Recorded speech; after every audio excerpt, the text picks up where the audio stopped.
So,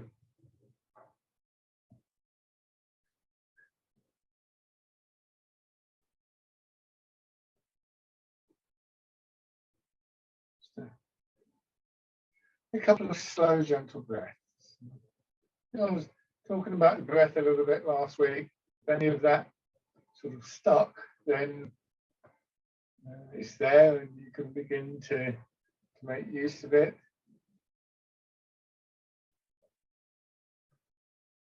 If it hasn't, then don't sort of think, oh, somehow you failed. And I repeat these ideas on a fairly kind of routine basis.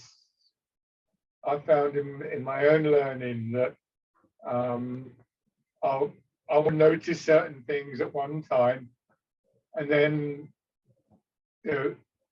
another time almost the same lesson could be actually, I could see it quite differently. When I go to my teachers, I always enjoy the times when there's new people there, because the teacher will sort of like, obviously for absolutely the right reasons, kind of aim a little bit at them. They'll go back to some basic ideas and things like that. And it's always fascinating because it's like, oh, I don't remember them saying that 10 years ago or whatever sort of thing. And maybe they didn't, because they're learning all the time. So it's never time wasted, and it's always good to go back over things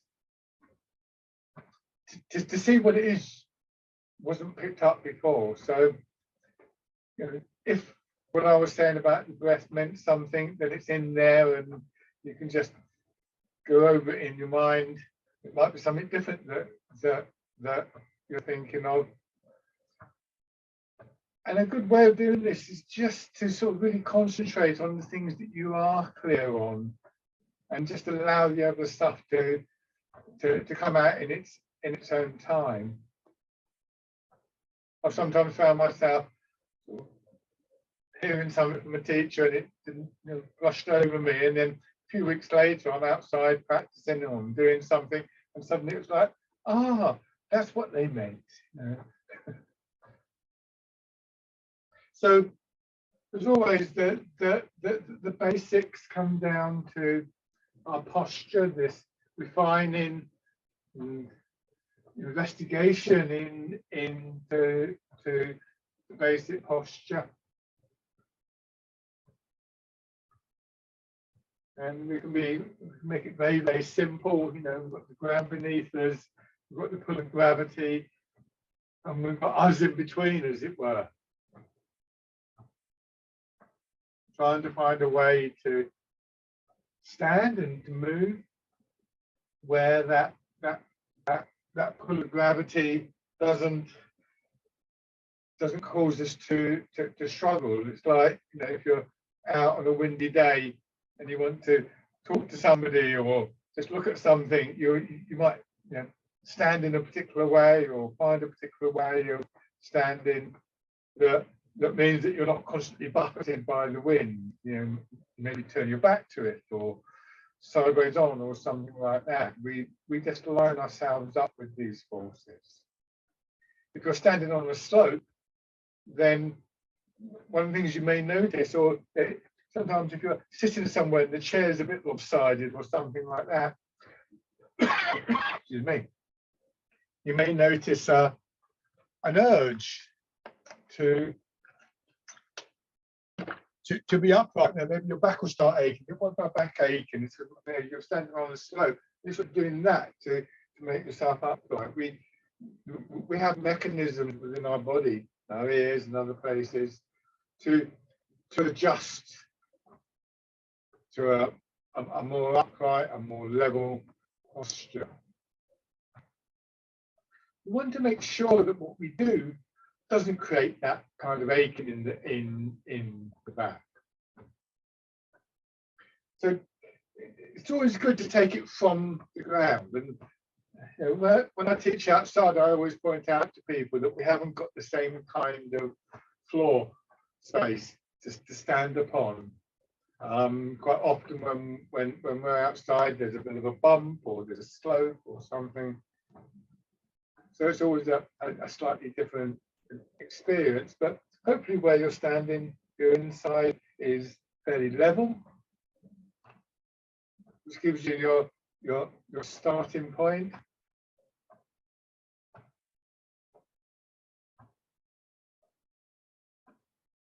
Becoming aware of this pulse through your body. Think of the pull of gravity as being a bit like a plumb line. You know, these things people hang on walls so they can hang wallpaper straight. Or, you know, you might use a spirit level or something like that. It's there to adjust yourself to. Bearing in mind that there's always the possibility of a degree of discomfort, you might call it, not serious discomfort, not something that is straining the body, but if you habitually, as most of us do, got a kind of bit of a tilt in one way or another or something like that, as you bring yourself to the upright, muscles that are used to holding you in a particular way, and they're being used slightly differently. Not just muscles, but think of it as muscles for the moment. So, as always, we cultivate these postures, we move towards them, and in case of like yourselves with background experience, we have a previous experience to call upon. And it's a constantly moving, changing thing. If I have been standing like this for a number of years, and I start to stand like this, even if it becomes comfortable in the act of doing that, I've probably done something else. So don't get discouraged by a kind of lack of a sense of arriving somewhere like this is it. It doesn't really work like that. And as we do things like Tai Chi, you know, one of the ideas is to encourage a change in ourselves.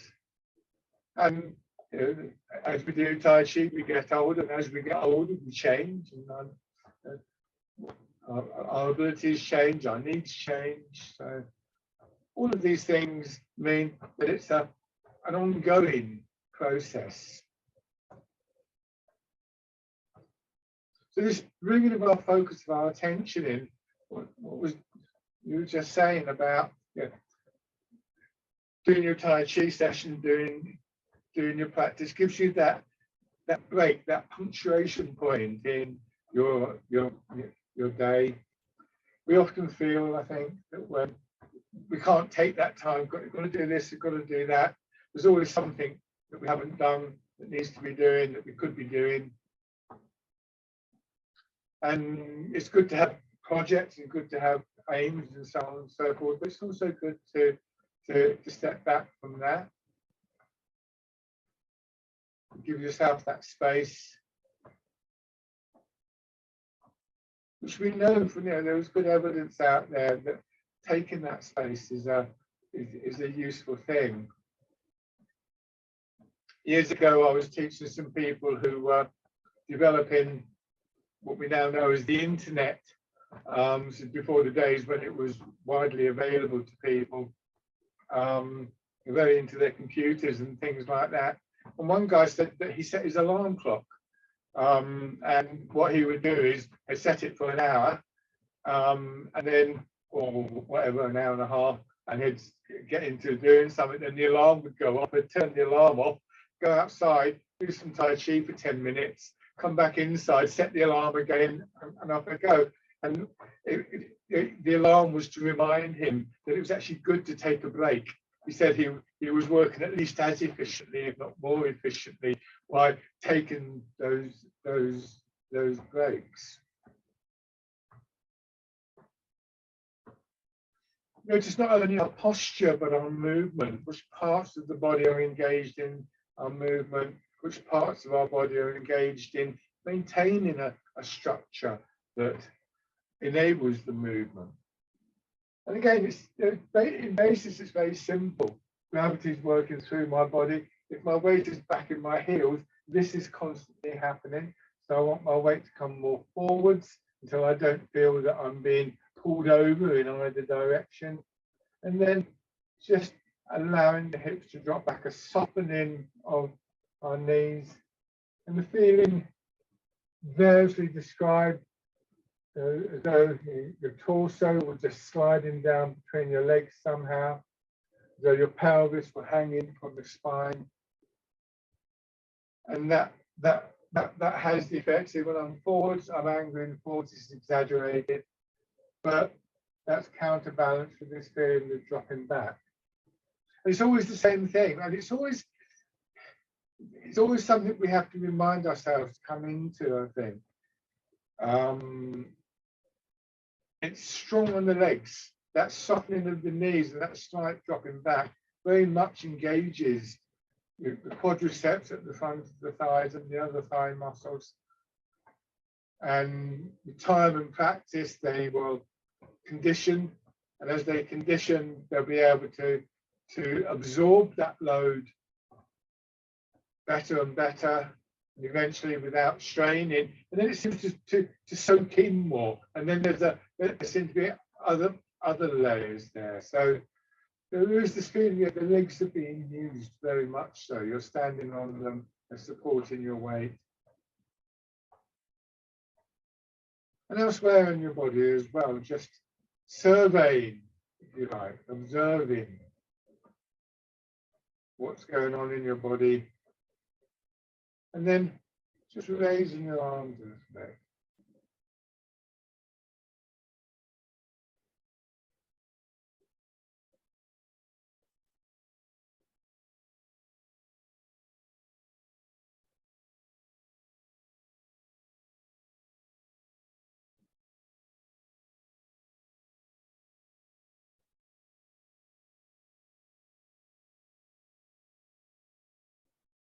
Let your hands slip down.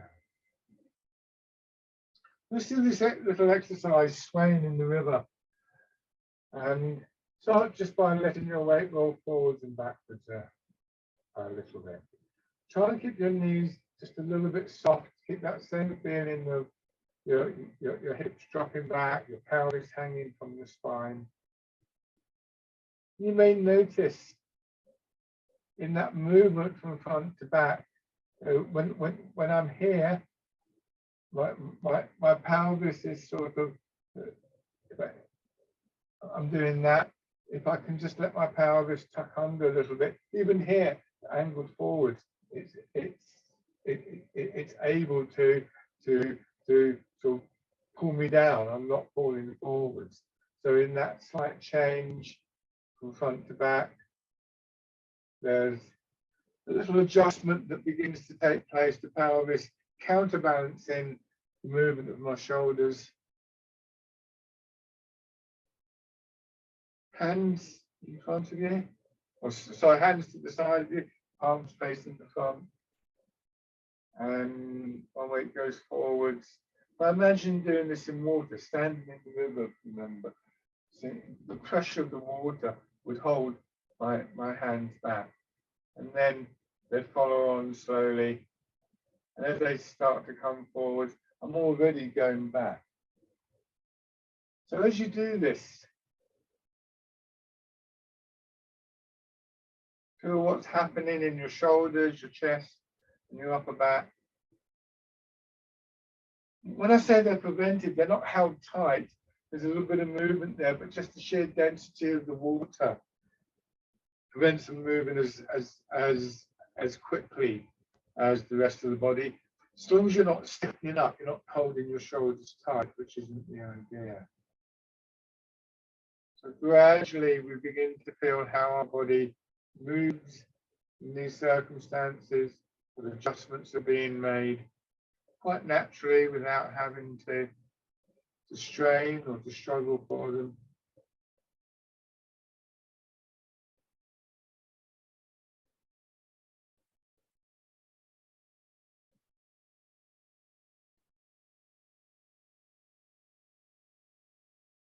So you can see my hands, they're spread out, fingers are spread out. I'm getting the angle, and you see it's slightly curved. The thumb, try not to hold your thumb out tight. It's very easy for that to happen. Just aware of the spaces between your fingers, and particularly between fingers and thumb. And that slight curve, it's not the fingers curved in, but just a softening in the front of your hand. And it's sometimes likened to the effect you would get if you put the palm of your hand, the center of the palm of your hand, over your knee and just let your fingers wrap around as much as they can. That's the sort of hand form, as we would describe it, that gives us the basic feeling in the hands. Most of the exercises are done with this. One or two, we roll the fingers in and so on and so forth. But we try and preserve this feeling as we do it.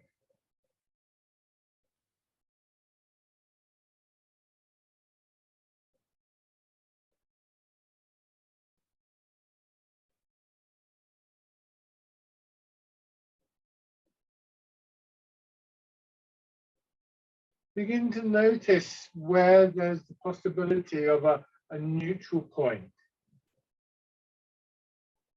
A point where rather even the slight feeling of being pulled forwards is neutralized by the backward pull on your hips and vice versa.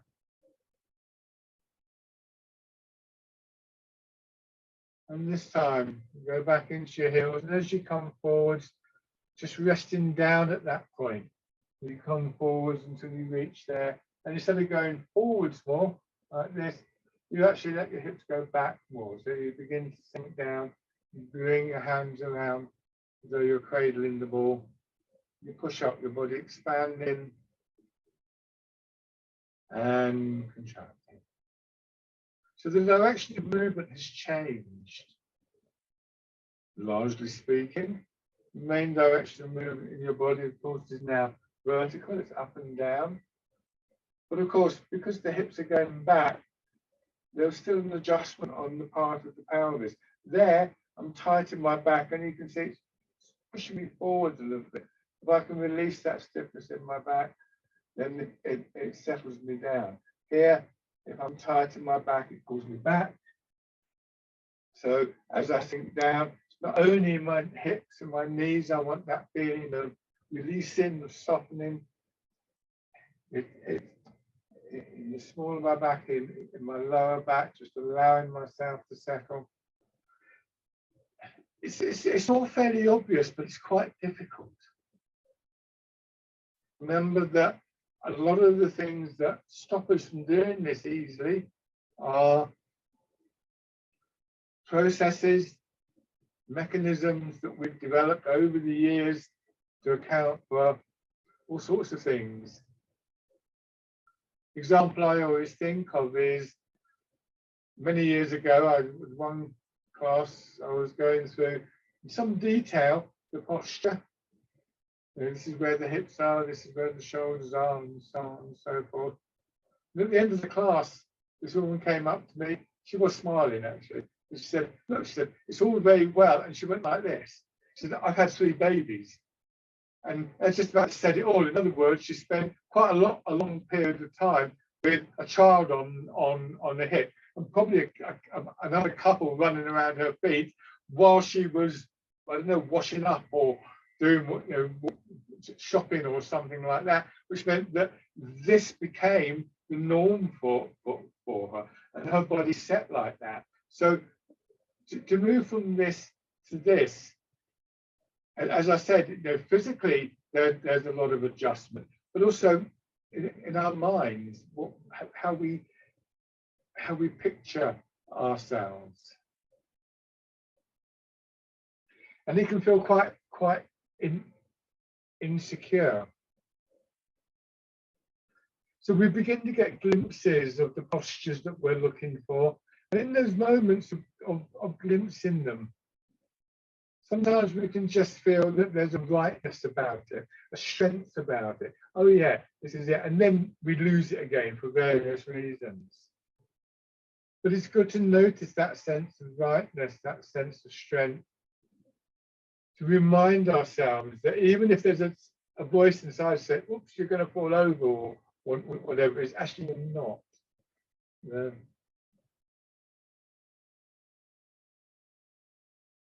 And then Hands coming out to your sides, the wild goose.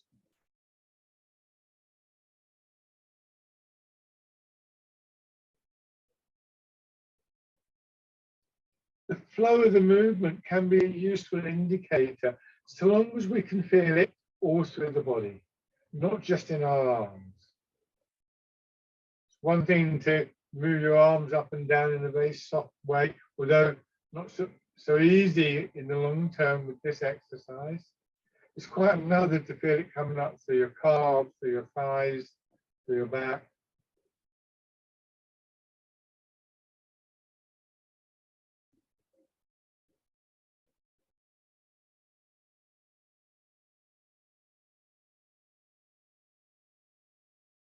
We can begin to recognize that quality of movement.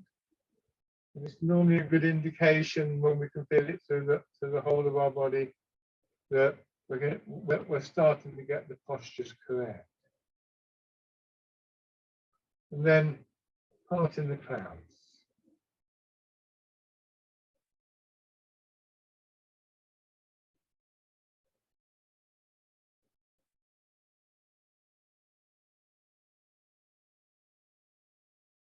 This is quite a tricky one, because as soon as we have an idea that we're trying to raise our hand, we quite often lift our shoulders up. Rather than thinking of trying to lift your hands, think of this movement, pushing your body up, expanding your body, pushing your elbows out, and then that draws your fingers around. If that isn't a useful idea for you, then imagine that there's somebody sitting down there, and as your fingers go down, they just take hold of your fingers very lightly. So now you're trying to pull your fingers out rather than lift them up.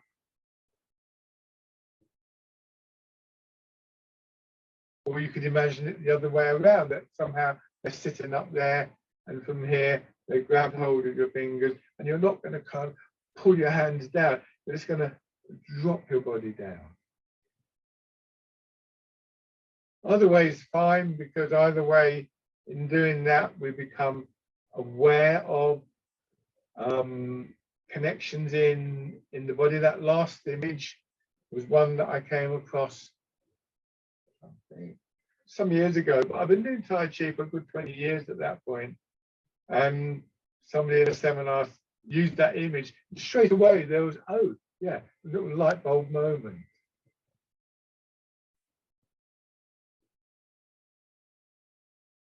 Same with dragon plucks the stars from the sky. We push up.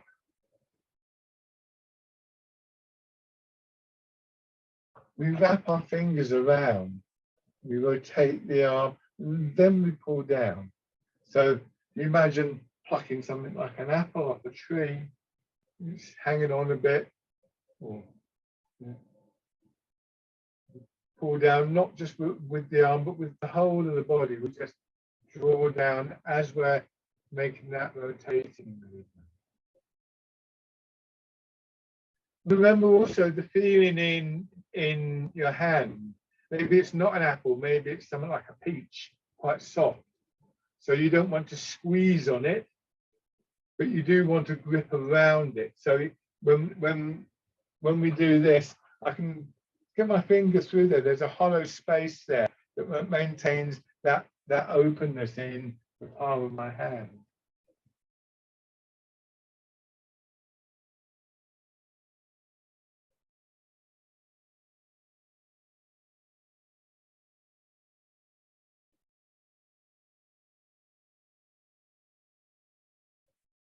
Yeah, just check your shoulder. Are you doing this, or can you get this to the slope of my shoulder there?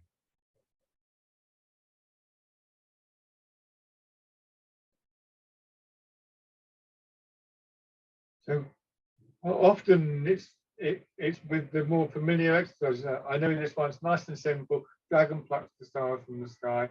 We can do this. We end up sort of doing this or something like that. One more of these.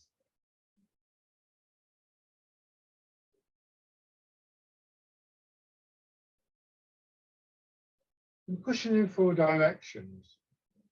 Both this and Dragon Plucks the Stars from the Sky emphasize again that spacious quality, not simply through the posture, but because of the nature of the movement.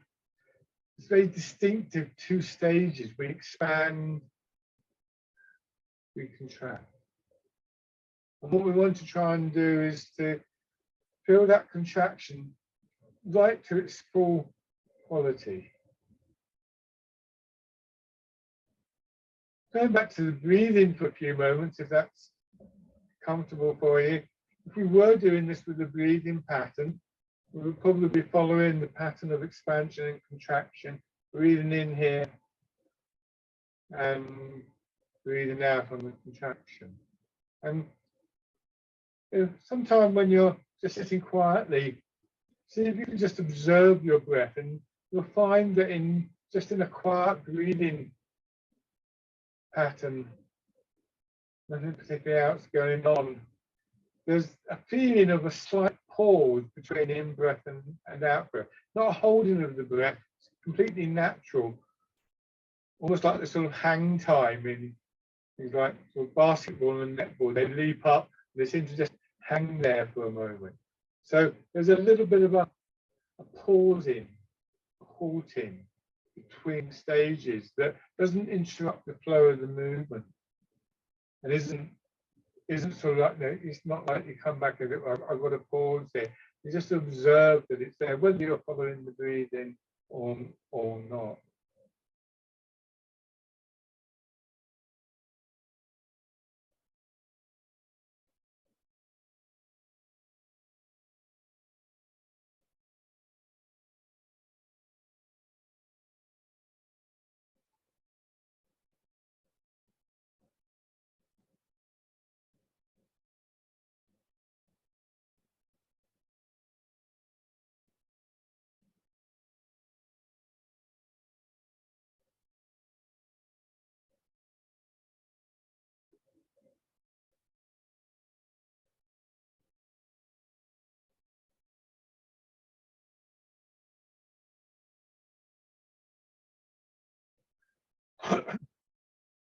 Let your hands drop down now. Circling palms, expanding through one side of your body, but this time the expansion pushing your arm away from your body, sideways. Soften your elbow, slightly bent in your elbow. Just feel how your arm quite naturally swings up.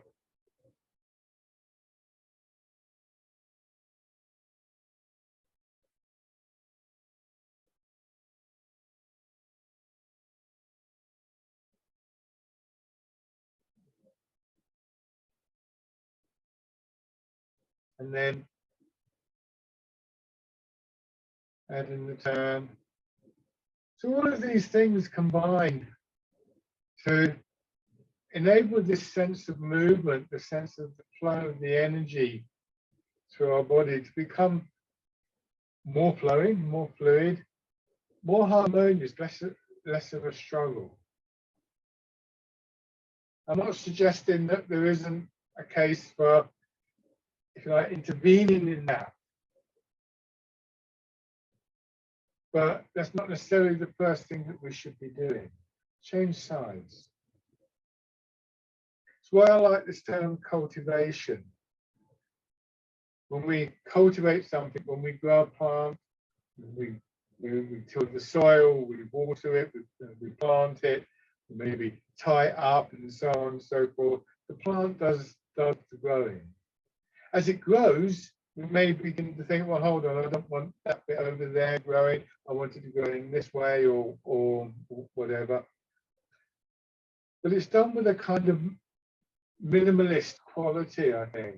We don't force it to grow in a particular way. We're concerned with the conditions, the environment within which that's taking place. Adding the term. So anything we do to actively, if you like, manipulate what's going on within the body is done against that background.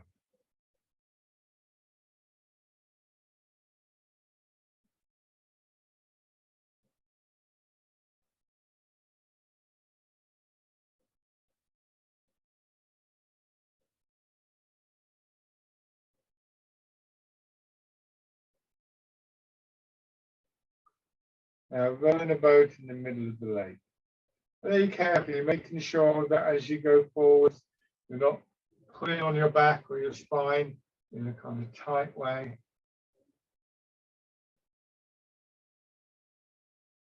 So around about here, it's quite strong on the back, but still hopefully comfortable. Then your hips go back, nice and soft in your upper back and shoulders.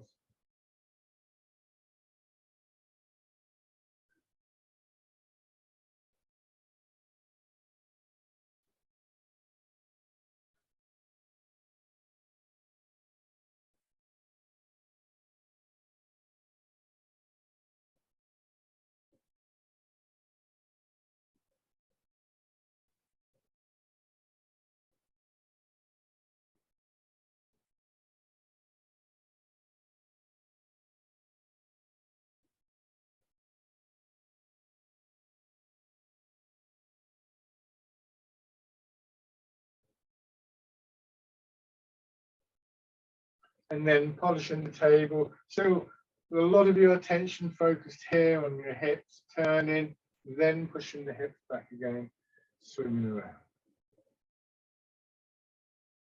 From the back, you see, I turn, push my hips back, I swing round again, and let my hips drop down, and then turn back to.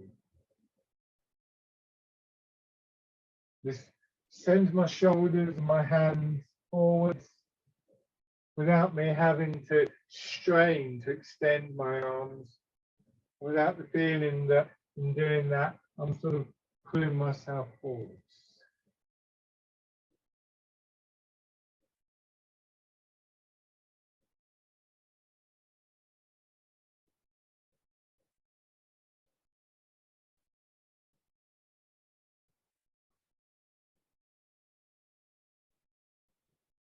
One more time.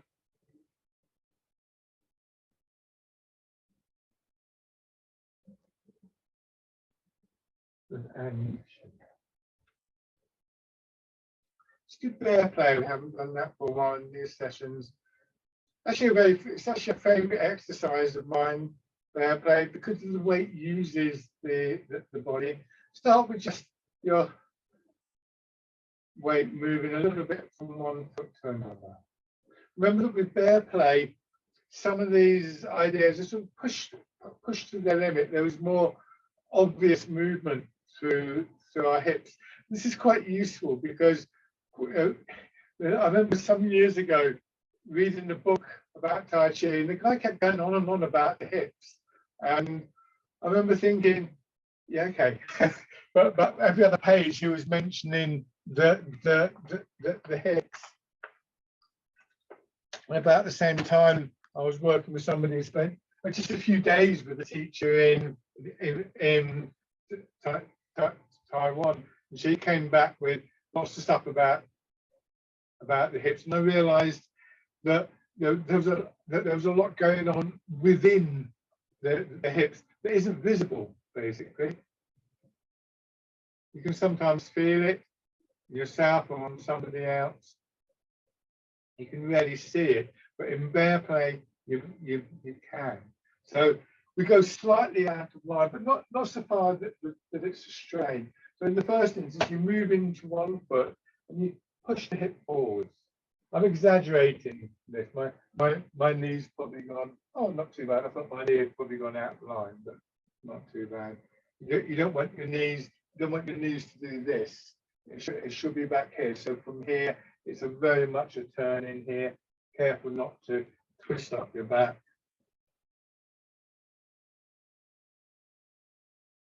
This kind of swinging movement, giving you a sense of the energy, the flow around your hips, buttocks, pelvis, that kind of area. I show you from the back here, and you see the movement across a bit more easily. Place your hand on your back, just feel there's some big muscles obviously around there that are involved in this. Remember to keep your weight sinking down, you know, that sense of hanging, so your pelvis is also sliding down. And the next stage is from here, say you're on your left foot, as you go across, rather than trying to maintain the hips at a level, you push up a little bit, not locking your knee out, and then drop down. If I place my hand here on my belly, you can maybe see it go up and down, but I am exaggerating a little bit. Even with bear play, it's a very subtle movement, but there's this sort of sense of going over. And the effect on my hips is this. So I start and foot furthest away from you. As I go across, you can see my hand moving. And you can see my arm, my hand, are already moving in a circle. So the circle is already there for my arm. And then just building it up. I'm going to leave my hand on my hip, and what I'm going to do is I'm going to deliberately use that movement to push my shoulder up and then to pull it down. So when you do this, just try and feel that the shoulder blade on that side is just sliding up and down your back. So it's not just the shoulder, feel the extension and contraction between your hip and your shoulder. Again, this is something that we may look back to Dragon Plucks the Stars from the Sky to help us with, because it's a more subtle feeling, but a very similar feeling. Extending and contracting in that area.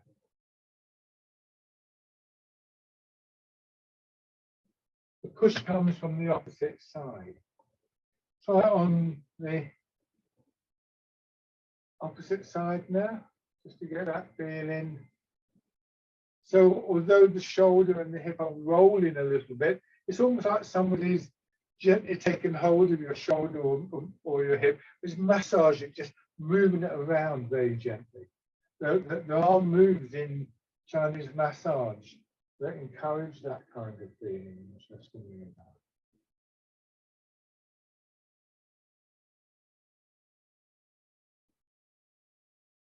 Now, if I turn my hand palm down, there's a feeling of pushing downwards with the dropping movement. And then I think of that expansion up through the side of my body, pushing my elbow out a little bit. And then down, like the bear's paw, making this movement through. Your arm is quite heavy, quite powerful, and there's a press down.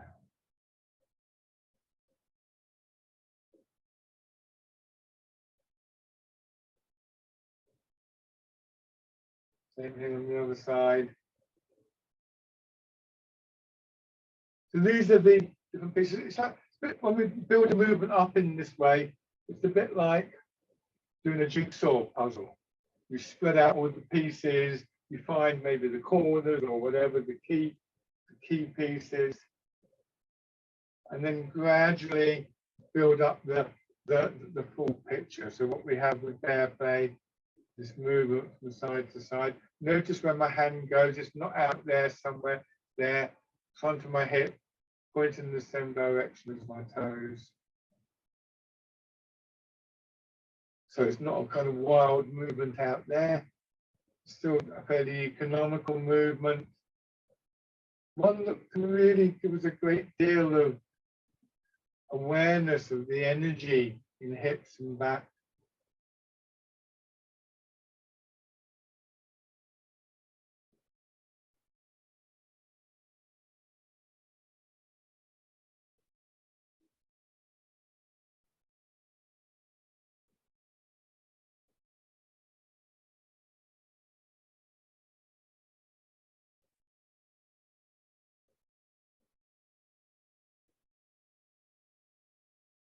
Remember, this is the bear. A strong movement, a strong image. I've never actually seen one, but I would imagine meeting a bear in the woods. It's a slightly alarming process. So when they put their foot on the ground, it would be a very definite movement. So be clear about your movements.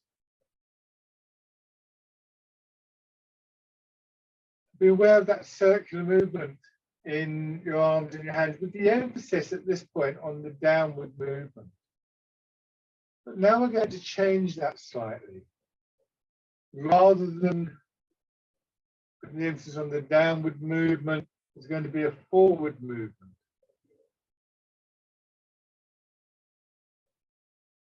So we're pushing something forwards. And then 2 more adjustments that we just make very gradually. We reduce the weight change so that we end up with our weight 50% in each leg. We stop the up and down movement.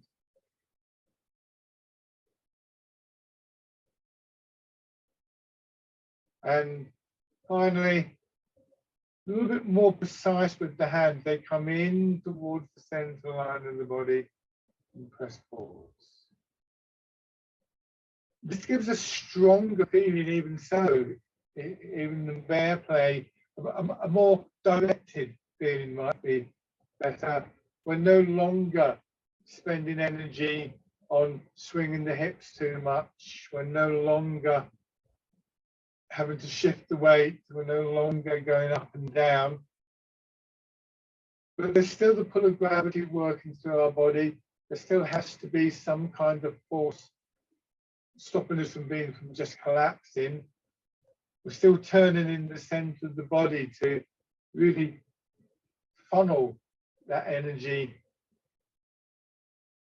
into a very precise point.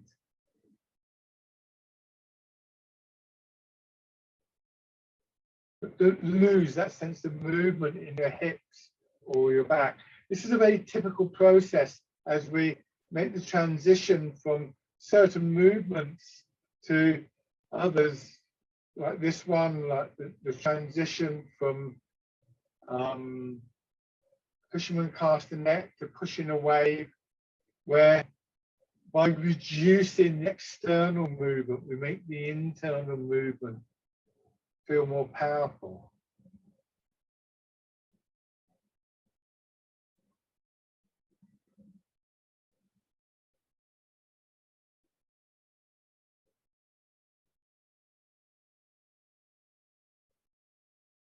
And then just relax. I think of that process in various ways, but one image I sometimes have is if you have a hose pipe and you're watering the garden. Not that we can do that at the moment, but you get the idea. And you want to reach the piece of the ground a little bit over there. What you might do is just push your thumb halfway across the exit from the hose, so it's a smaller space. And what happens is the water comes out more powerfully when we do that. And with certain movements like the one we've just done, like pushing wave, where we're looking at movements that are very, very close to what happens in the Tai Chi forms with their martial aspect. So that sense of that inner strength that I talked about becomes even stronger, I think, at those points. Okay, so now 1 foot forwards, keeping the width of your step, transferring your weight. Again, being careful not to overextend your knees. And again, just aware of that little moment of pausing or settling, however you think of it.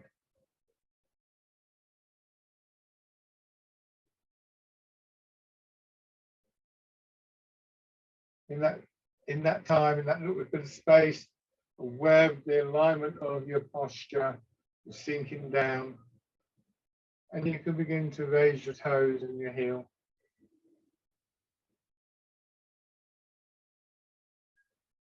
The transfer of your weight, as with the bear play, is really one of the most fundamental movements. There's a great deal of energy that can be generated in that way when it's done well, when we're not straining for it. And then just stepping in. But the transfer itself is in a way a secondary energy, because again, we have that sense of the pull of gravity working down through our body. We allow that to go down and place the foot. That response of the body is inclined to push us up, of course, but we feel it and we direct it through our intent into the back leg. So it's like this movement here, this upward movement gets diverted into a horizontal movement.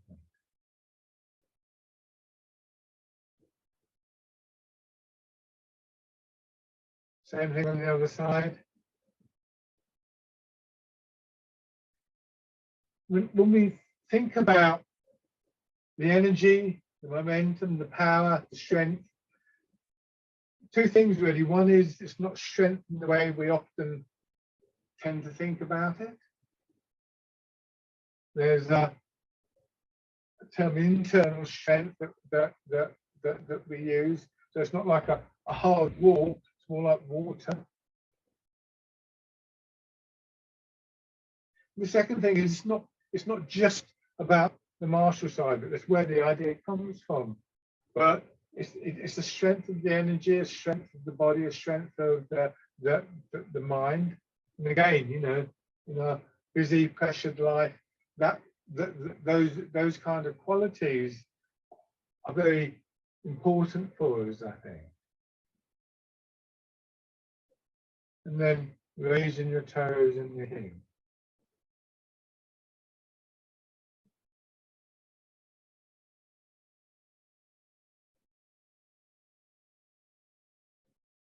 Step ahead.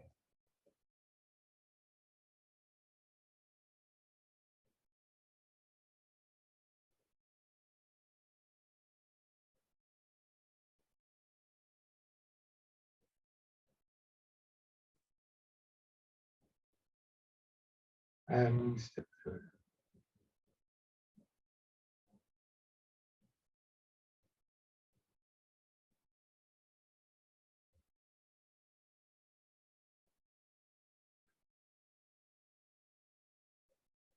And in the other direction.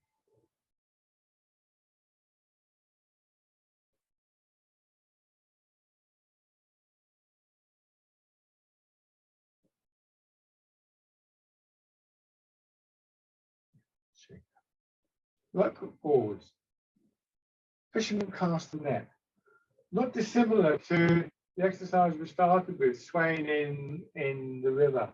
Although there our feet are parallel, but here we've got that horizontal movement, that forward and backward movement, the same sense of arms and hands being slightly delayed by the pressure of the water. Same awareness of what's happening in shoulders, chest, upper back.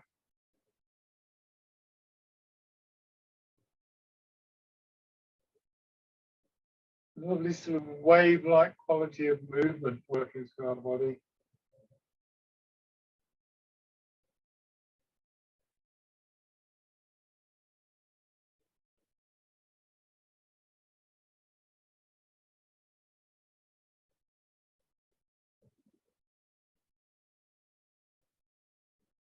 And then, as in the transition we made from bear play, the same kind of idea, just bringing your hands in a little bit, having more of a sense of pushing towards something, pushing against. I sometimes think of a boat on the side of the riverbank, it's sometimes called pushing the boat. But the push is created by that wave of movement through your body.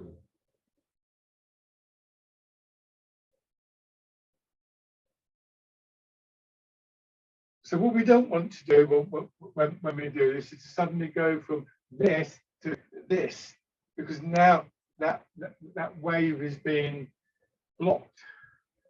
It's just a simple change in the external form, equivalent to putting your thumb over the edge of the hose pipe. If you put your thumb over the whole of the hose pipe, or if you squeeze the hose pipe tight, then you block the flow.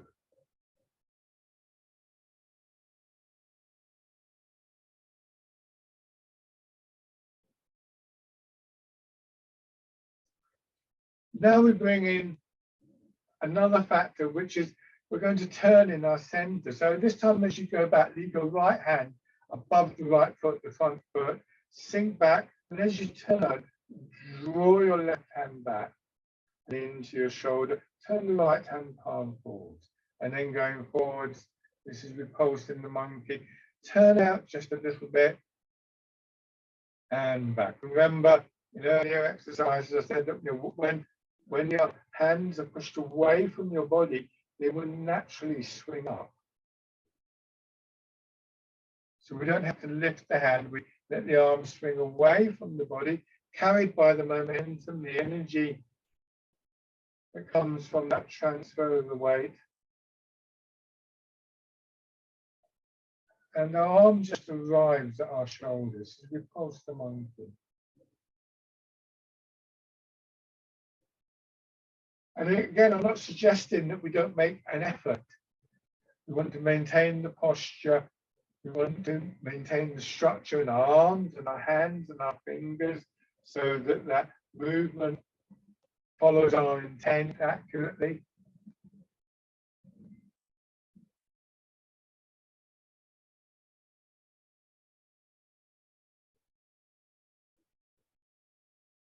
So that sense of movement and energy that we experience in bear play in your hips and your back and spine.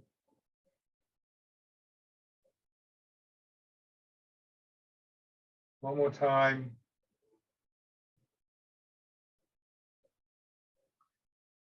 Change over. Stance working in your favor and fisherman casting. So hip width across your feet so you don't feel as though you're bouncing the tightrope. Not a huge stride forwards. It makes you have to put a lot of effort into transferring the weight. Not too short, so that you've got hard, here I have hardly any distance to move. So notice that my front heel is in front of my rear toes, not like this, like this. This is one of those things that will evolve and change over the years for you.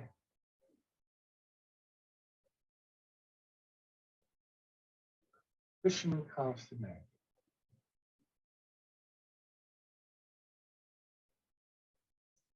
Changing now to pushing wave.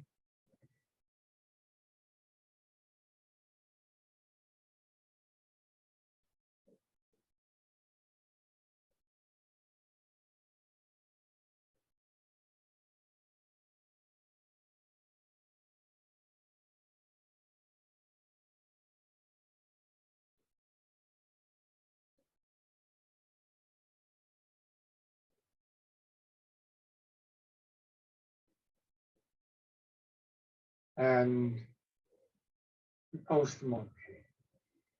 Simply turning. The turning seems to separate your hips and your shoulders and your hands. And then as you turn to the front, it brings them all back together and then separates them.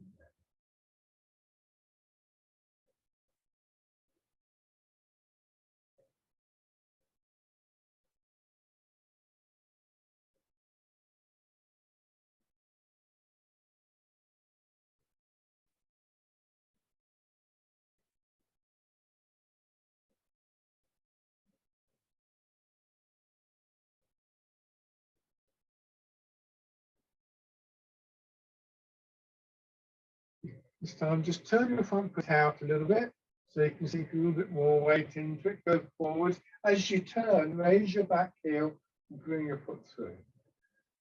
And go forwards. Turn, raising the back heel, and push forward.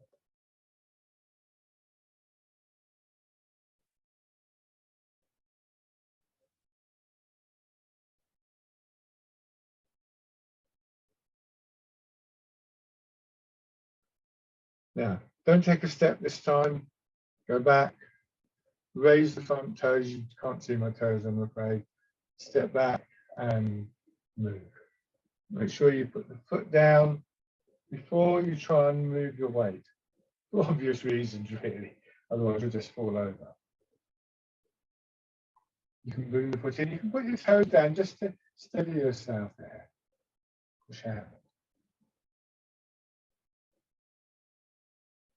This is based on a movement Tai Chi forms, sometimes referred to as stepping back with pulsing the monkey. And shake out. Good. Rubbing your hands together.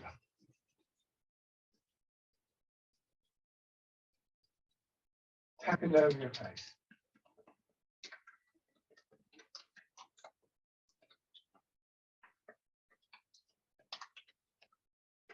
Over your head and neck.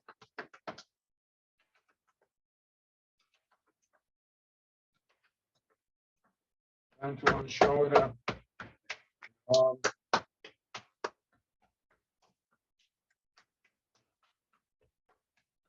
Side.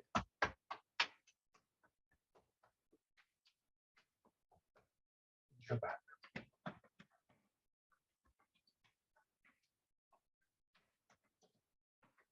The hips. Legs.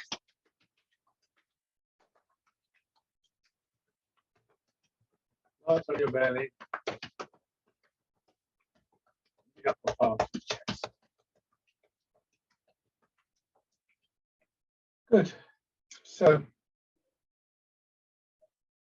finishing as we started, coming back to the basic stance. The thing about this basic stance is, in this position, you've got, I suppose, almost the ideal stance in which to get a sense for how it can feel. So when we're sort of doing this or something like that, you have something to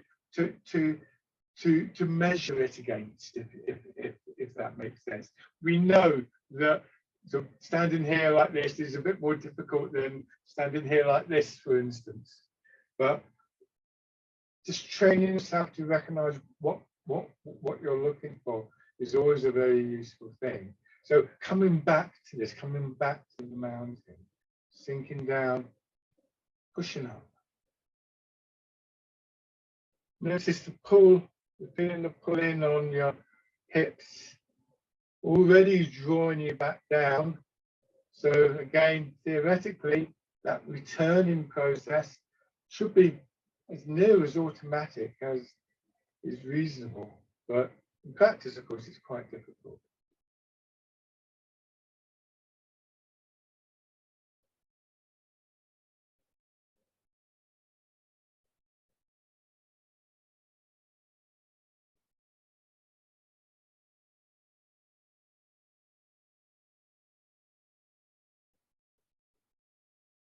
Just one more time.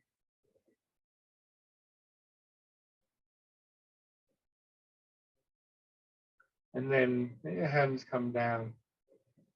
Stand quietly for a few moments. If it helps you, take a couple of slow, gentle breaths.